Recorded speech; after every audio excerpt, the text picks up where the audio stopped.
नमस्कार मित्रों, मैं राघव अवस्थी आप सभी लोगों का डिसेंट स्टडी क्लासेस के यूट्यूब चैनल पर हार्दिक स्वागत करता हूं। आप इस क्लास में पढ़ते हैं refrigeration and air conditioning subject को, जो कि पॉलिटेक्निक फोर्थ सेमेस्टर का एक सब्जेक्ट है। जैसा कि आप सभी लोगों को पता है कि आप लोगों की जो एग्ज़ाम इस बार होनी है वो ऑनलाइन होंगे, और जो पेपर का पैटर्न होगा वो बहुविकल्पी क्वेश्चंस का होगा या ऑब्जेक्टिव क्वेश्चंस का होगा। इसी चीज़ को ध्यान में रखते हुए मैंने आप लोगों के लिए ऑनलाइन लेक्चर सीरीज बहुविकल्पी क्वेश्चंस पर आधारित स्टार्ट की है, जिसमें आज आप लोग वायु प्रशीतन निकाय चैप्टर के देखेंगे। आरएसी का ये 4th नंबर चैप्टर है। 3 चैप्टर मैंने कवर कर दिए हैं। अगर आप लोगों ने अभी तक वो वीडियोस नहीं देखे हैं तो वो वीडियो पहले देख लीजिए, जिससे आप लोगों को सारे क्वेश्चंस अच्छे से आ जाएंगे। आप लोग क्वेश्चंस को नोट कर लीजिएगा, क्योंकि पेपर के पहले आप लोगों को पढ़ने में बहुत ज़्यादा आसानी होगी। तो आज का जो चैप्टर है हमारा वायु प्रशीतन निकाय, ये बहुत ही छोटा चैप्टर है। इसमें लगभग 5-6 क्वेश्चन ही आप लोगों को देखने को मिलेंगे, इससे ज़्यादा क्वेश्चन नहीं देखने को मिलेंगे।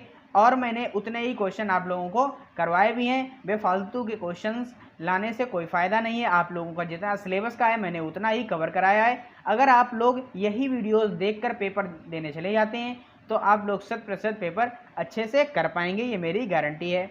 तो देखते हैं आज का पहला क्वेश्चन। आज के वीडियो का जो पहला क्वेश्चन है वो है वायु प्रशीतन निकाय में प्रशीतक प्रयोग किया जाता है।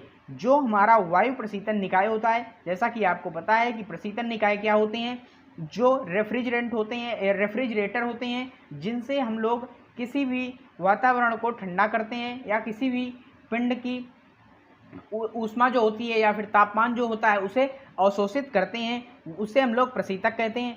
अब जो वायु पर आधारित निकाय होते हैं उन्हें हम लोग वायु प्रशीतक निकाय कहते हैं। तो इसमें जो रेफ्रिजरेंट होता है, या बोल सकते हैं प्रशीतक बोल सकते हैं, प्रशीतक पदार्थ बोल सकते हैं, प्रशीतक पदार्थ समझ लेते हैं। जैसा कि आपको पता भी है, मैं यहाँ पर आपको बता भी देता हूँ। वह पदार्थ जो किसी पिंड की गर्मी को अपने अंदर अवशोषित करता है और अपने अंदर उपस्थित ठंडक को उस पिंड को दे देता है या फिर आदान प्रदान कर देता है, ठीक है, तो उसे हम लोग प्रशीतक कहते हैं। प्रशीतक आप लोगों को पता है कि वायु भी होता है और जल भी होता है और अमोनिया होती है। ऐसे बहुत सारे प्रशीतक होते हैं। पिछले चैप्टर में मैंने सारे प्रशीतक के नाम और कोड वगैरह बताए भी हैं। तो यहाँ पर जो वायु प्रशीतक निकाय में हम लोग प्रशीतक का यूज करते हैं वो वायु होता है। वायु प्रशीतक का यहाँ पर यूज किया जाता है, जैसा कि नाम से भी क्लियर हो रहा है। ये आप लोगों को क्लियर हो गया होगा। अब हम लोग देखते हैं अपना अगला क्वेश्चन। देखिए अगला क्वेश्चन क्या कह रहा है। अगला क्वेश्चन कह रहा है वायु को प्रशीतक के रूप में क्यों प्रयोग करते हैं। कि अब हम लोगों ने जो वायु प्रशीतक निकाय बनाया उसमें वायु को ही क्यों प्रयोग किया, या बोल सकते हैं कि वायु पर आधारित ही क्यों हमने प्रशीतक निकाय बनाया। तो जैसा कि आपको पता है कि वायु क्या है, हमारे वातावरण में आसानी से मिल जाती है और इसका कोई कॉस्ट नहीं होता है, ठीक है, फ्री ऑफ कॉस्ट होती है, बिना लागत की होती है, आसानी से उपलब्ध होती है, ठीक है। तो इसका बी नंबर ऑप्शन देखिए दिया गया है, बिना लागत फ्री मिल जाती है और ये आसानी से भी उपलब्ध हो जाती है। तो इसका D number option B C both बिल्कुल सही हो जाएगा, बिल्कुल करेक्ट हो जाएगा। आप लोग इसे नोट कर लीजिए। अब हम लोग देखते हैं अपना अगला क्वेश्चन। देखिए अगला क्वेश्चन क्या कह रहा है। अगला क्वेश्चन कह रहा है वायु प्रशीतन निकाय के अलाभ होते हैं बेनिफिट्स, और किसी भी चीज़ के बेनिफिट्स अगर होते हैं, ठीक है, तो उसके डिसएडवांटेजेस भी होते हैं। अगर एडवांटेज होते हैं तो डिसएडवांटेजेस भी होते हैं। तो इसके जो अलाभ होते हैं वो क्या है। पहला ऑप्शन आसानी से उपलब्ध, भाई ये तो लाभ के अंतर्गत आता है, आसानी से उपलब्ध हो जाती है। वायु सुरक्षित प्रशीतक है, ये भी एक लाभ ही है कि सुरक्षित रहता है, ये जहरीला नहीं बनता है या हमारे बॉडी के लिए हानिकारक नहीं होता है।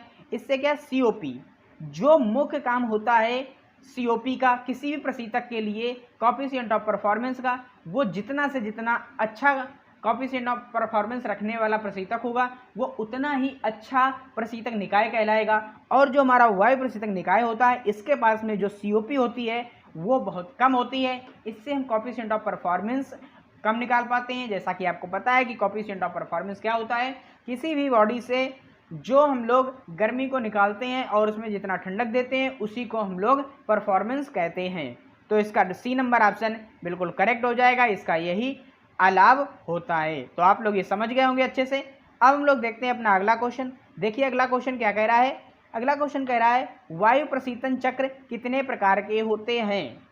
तो मैं आप लोगों को पहले ही पढ़ा चुका हूं कि वायु प्रशीतन चक्र जो होते हैं या निकाय के जो चक्र होते हैं वो दो तरीके के होते हैं, खुला चक्र और बंद चक्र। खुला चक्र वो होते हैं जिनमें डायरेक्ट कांटेक्ट में हम किसी बॉडी को लाते हैं, जैसे कि आप लोगों ने एक बर्फ बेचने वाले के ठेले में देखा होगा कि इधर उधर वो बर्फ भर के रखता है और बीच के जो कंटेनर में आइसक्रीम को रख देता है जो भी वो बेचता है, तो ये खुला निकाय होता है। बंद निकाय क्या होता है, जैसा कि आप लोगों ने फ्रिज को देखा है, ये एक बंद निकाय होता है। इसमें क्या होता है, डायरेक्ट कांटेक्ट नहीं होता है रेफ्रिजरेंट और किसी भी जो भी जिस पदार्थ को हम लोग ठंडा कर रहे हैं उसका, ये क्या है, नलियों में बहता है और हमें एक रूम में या फिर बोल सकते हैं रेफ्रिजरेटर में ठंडक प्रदान करता है। तो इसका सी नंबर ऑप्शन ए भी बहुत बिल्कुल करेक्ट हो जाएगा, आप लोग इसे नोट कर लीजिए। अब हम लोग चलते हैं अपने अगले क्वेश्चन की ओर। देखिए अगला क्वेश्चन क्या कह रहा है, अगला क्वेश्चन कह रहा है कि प्रतिवर्तित जूल चक्र को और किस नाम से जाना जाता है। तो मैं आपको बता दूं कि हमारे जो बंद चक्र होते हैं वो रिवर्स कार्नोट साइकिल पर कार्य करते हैं। रिवर्स कार्नोट साइकिल को हम लोग अन्य नाम इसका जो होता है वो बेल कोलमैन साइकिल भी होता है, इस नाम से भी जानते हैं, और हम लोग बेल कोलमैन साइकिल को ही ब्रेटन साइकिल भी बोलते हैं। तो ये दोनों नाम एक ही होते हैं, इनका दोनों का काम एक ही होता है, बस नाम कभी बेल कोलमैन बोल दिया जाता है, कभी ब्रेटन साइकिल बोल दिया जाता है। तो इसका सी नंबर ऑप्शन ए भी बहुत बिल्कुल करेक्ट हो जाएगा। कौन सा, सी नंबर ऑप्शन ए भी बहुत बिल्कुल करेक्ट हो जाएगा, आप लोग नोट कर लीजिए। हम लोग देख लेते हैं अपना अगला क्वेश्चन। देखिए अगला क्वेश्चन क्या कह रहा है, अगला क्वेश्चन है नेट प्रशीतन प्रभाव।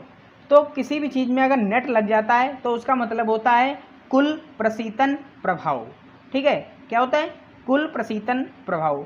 तो जो आपका नेट प्रशीतन प्रभाव होता है वो होता है Cp in bracket D1 minus D4 bracket बंद किलो जूल पर किलोग्राम ऑफ एयर। ठीक है, एयर मतलब वायु। तो ऑप्शन देख लेते हैं, पहला भी नहीं है, ये भी नहीं है, ये भी नहीं है, डी नंबर ऑप्शन बिल्कुल आपका करेक्ट है। मैं इसे हटा देता हूँ, आप लोग इसे नोट कर लीजिएगा। ठीक है, तो इसका ये डी नंबर ऑप्शन हो जाएगा। ठीक, आप लोग अब नोट कर लीजिए।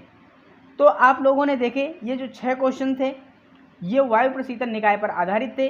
इस चैप्टर से आप लोगों को इतना ही देखने को मिलेगा, बहुत ज़्यादा ये छोटा चैप्टर था इसलिए मैंने इसमें ज़्यादा क्वेश्चंस नहीं बनाए हैं।